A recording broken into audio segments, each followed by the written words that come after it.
So yes, so Ginger asked the question here, is the yawning always a sign of releasing their concerns, or could there be some tension or worry still lurking? That's a really good question, Ginger. And what I've seen is actually a number of different kinds of yawning. Sometimes it could be yawning to release tension, as you're suggesting, release the concerns.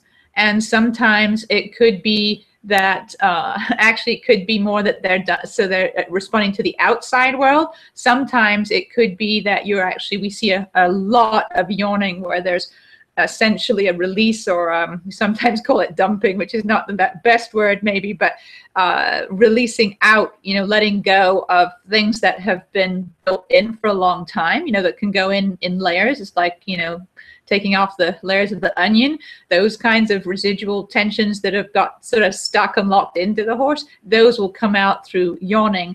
But I've also seen horses where the yawning is actually seems to be much more just that their world just expanded.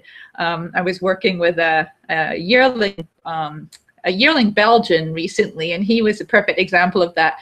He was happy-go-lucky, quite confident of himself, thank you. And so he was most surprised when we did things that, changed his perception about what was really happening and changed his expectations of the human. He'd learned at a very young age that he was quite strong. So anyway, we were changing some of those perceptions, and he didn't have anything to dump. He didn't have any real, tensions to dump, and he wasn't worried about the surroundings. But his world expanded, and he'd do a little shake of his big mane every time right before he'd lick and chew, and then very frequently go into a big yawning exercise. So that's a really good question, Ginger. I think it can indicate a lot of different things, and it does tend to go. I think it's a lot like people. I don't want to be, anthropomorphized too much, but there are often layers of concerns. And what you saw me do there in that example, actually, since you raised this, is a really good point.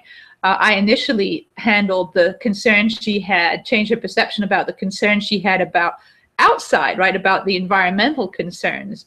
And then you could say that where I went to put my hands on her and do some, offer a feel of release on her tail and on her body, you saw that that was really, in my mind anyway, was connected with some residual concerns she had, or lack of familiarity. It's still internal concern, more internal concern about the equipment itself. So that was like another layer. So I think it's a really good question that you may or may not have reached all of the layers depending on very various factors, right?